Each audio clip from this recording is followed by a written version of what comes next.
سورہ عصر مکی صورت ہے، ہجرت سے پہلے اس کا نزول ہوا۔ قرآن پاک کی ترتیب کے اعتبار سے اس کا نمبر 103 ہے۔ قرآن پاک کے نازل ہونے کے اعتبار سے اس کا نمبر 13 ہے۔ اس میں 3 آیتیں ہیں، 1 رکوع ہے، 14 کلمات ہیں اور 68 حروف ہیں۔ بسم اللہ الرحمن الرحیم، اللہ کے نام سے شروع جو نہایت مہربان رحم والا۔ والعصر، اس زمانہ محبوب کی قسم۔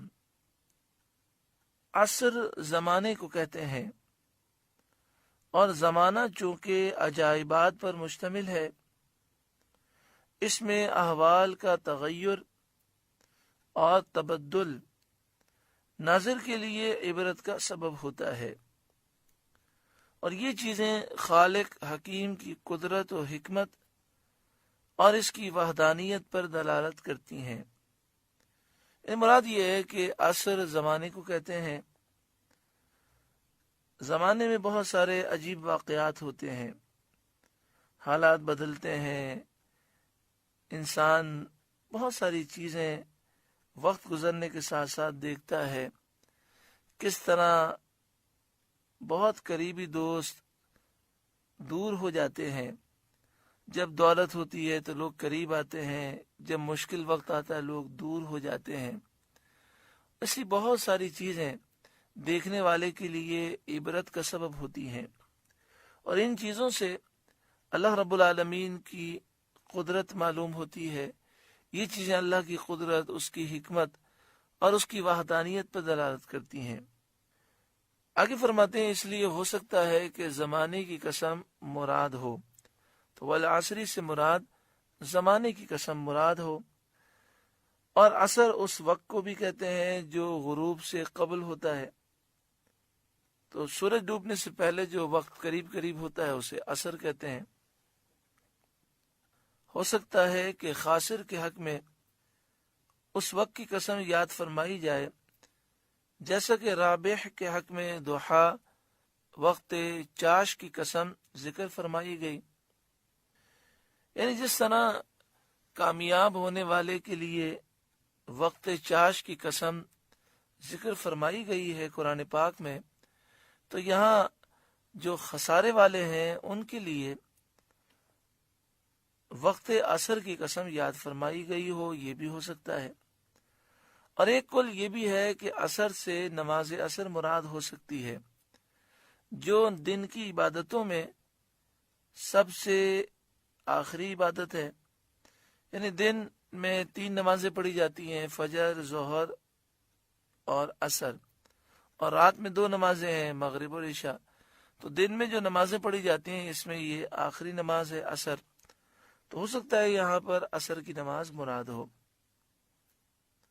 سب سے نفیس اور راجح تفسیر وہی ہے جو اعلی حضرت امام اہل سنت نے اختیار فرمائی، کہ زمانے سے مخصوص زمانہ سید عالم صلی اللہ علیہ وآلہ وسلم کا زمانہ مراد ہے، جو بڑی خیر و برکت کا زمانہ اور تمام زمانوں میں سب سے زیادہ فضیلت اور شرف والا ہے۔ اللہ تعالیٰ نے حضور صلی اللہ علیہ وآلہ وسلم کے زمانہ مبارک کی قسم یاد فرمائی، جیسا کہ لا اقسم بہذا البلد میں حضور صلی اللہ علیہ وآلہ وسلم کی مسکن اور مکان کی، آپ کی رہنے کی جگہ مکہ مکرمہ کی قسم یاد فرمائی ہے، اور جیسا کہ لعمرک میں آپ صلی اللہ علیہ وسلم کی عمر شریف کی قسم یاد فرمائی۔ اور ان تمام باتوں میں شان محبوبیت کا اظہار ہے کہ اللہ تعالیٰ اپنے محبوب سے کتنا پیار فرماتا ہے۔ ان الانسان لفی خسر، بے شک آدمی ضرور نقصان میں ہے، کہ اس کی عمر جو اس کا راس المال ہے اور اصل پونجی ہے وہ ہر دم گھٹ رہی ہے۔ انسان کے پاس جو آدمی بزنس کرتا ہے، اس کے پاس جو مال ہوتا ہے جس سے وہ کاروبار کرتا ہے، وہ اس کی اصل پونجی ہوتی ہے۔ ہر کاروباری شخص اس اصل پونجی کو بچاتا ہے اور اس کے ذریعے وہ نفع حاصل کرتا ہے۔ اگر اصل پونجی ہی ختم ہو جائے اور وہ نفع حاصل نہ کر سکے تو واقعی بہت خسارے والا ہے۔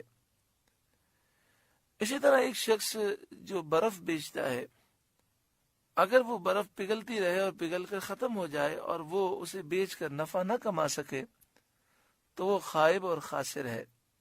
انسان کی عمر جو وہ زندگی لوح محفوظ میں زندگی لکھی ہوئی ہے، جو تقدیر میں لکھی ہوئی ہے، وہ زندگی لے کر دنیا میں آیا ہے، یہ زندگی کے لمحات یہ اس کی اصل پونجی ہے، اصل سرمایہ ہے، اور ہر لمحے وہ اصل پونجی گھٹ رہی ہے، کم ہو رہی ہے،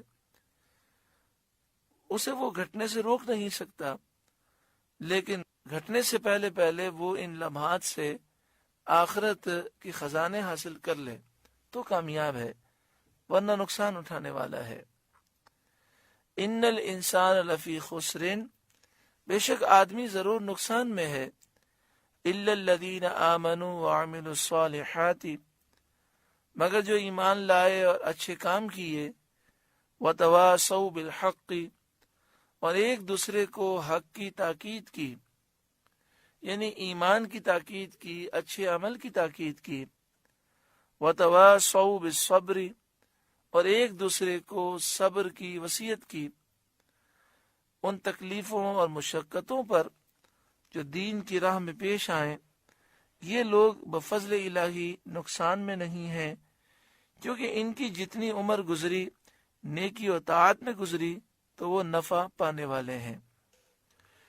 یعنی کائنات میں جتنے بھی انسان ہیں سب نقصان میں ہیں، نقصان سے بچنے والے صرف وہی لوگ ہیں جو ایمان لائے، اچھے انہوں نے کام کیے، ایک دوسرے کو انہوں نے ایمان کی اور اچھے عمل کی تاکید کی، اور ایک دوسرے کو صبر کی تاکید کی، صبر کی وصیت کی، دین کی راہ میں نیک اعمال کرنے میں، گناہوں سے بچنے میں جو تکلیفیں آتی ہیں، جو مشقتیں آتی ہیں، ان کے بارے میں وہ ایک دوسرے کو صبر کی تلقین کرتے رہے۔